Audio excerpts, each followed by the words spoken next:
Paano nyo nalaman ang kompresor ang sira, boss? Ay kasi pinalitan na yung SpongeBob. Pinuha na yung buwan na pa rin eh. Binababa yung evaporator, condenser? Pinalitan yung radiator. Pinaba naman yung condenser. So, ang ano ito? Baka compressor na daw talaga ito. Sige, pag ano, i-check din namin, i-double check din namin. Basta mayroon tayong compressor niyan bago, original. 3 months warranty. Sige sir, wala ko ng confirm. Sa Makati kayo, di ba? Opo, Bengal, Makati. May kasi may walang color coding siya. May walang 2 hours din. Sige, basta kami, Monday to Sunday, open po kami palagi, boss. Okay. Sige po. Thank you. Thank you, boss.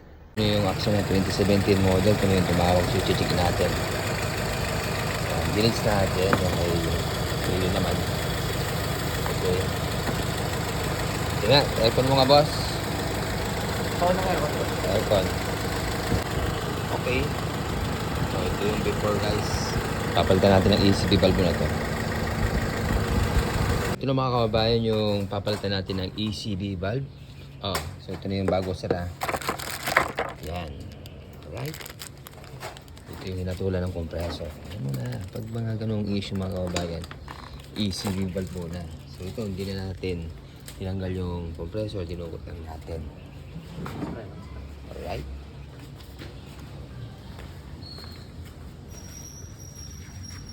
Siyempre, natin ang pampadulas. Yung mahiwagang oil. Okay na lang mga kababayan. Yung mga gusto mag-DIY yan. Ayan. Ayan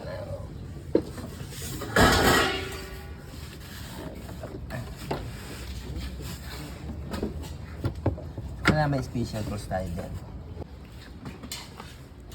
Alright, so ito na guys. Yung pinapalitan na namin ang ECB valve. Yun guys, nakakabit na natin yung ECB valve. Yan, binabakin na natin. Okay, tapos, so yun na. Okay na guys, so yan, nabakin na natin. Yan. Start! Yeah. Tingnan na. Saka, aircon! Tapos yung ano, yung fan, yung ulo, gumagana rin. Okay, so ano lang yan, suban muna natin. Ang ganda na rating, oh. Imagine, natulan ng compressor. Yun lang, easy valve lang mga kababayan. So, obserban na lang natin yung automatic na. Automatic siya. Ayos, oh.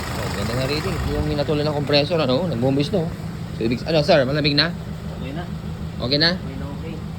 Okay na, okay. Nasaan yung pinalitan natin dito para magka-idea? So, ito yung tumawag sa atin. Ayun, kanina, oh. Ang lamig, oh. Oh, parang ano, parang sinawsaw yung kamay mo sa tubig na may yelo mga kababayan. So ito lang. Ito lang yung, ayun oh. Ito yung ebidensya. Kaya tandaan nyo mabuti mga boss. Ito lang yung pinalitan natin. Pag nagpa-estimate kayo compressor ang atulo sa inyo, ito muna. 80% ito yung kadalasan na nagiging problem mga kababayan. Comment mo yung mga number ko tawagan. Okay. Kaya maraming salamat sa tiwala sir. Okay na sir, malamig na. Malamig na. Ayos. Thank you.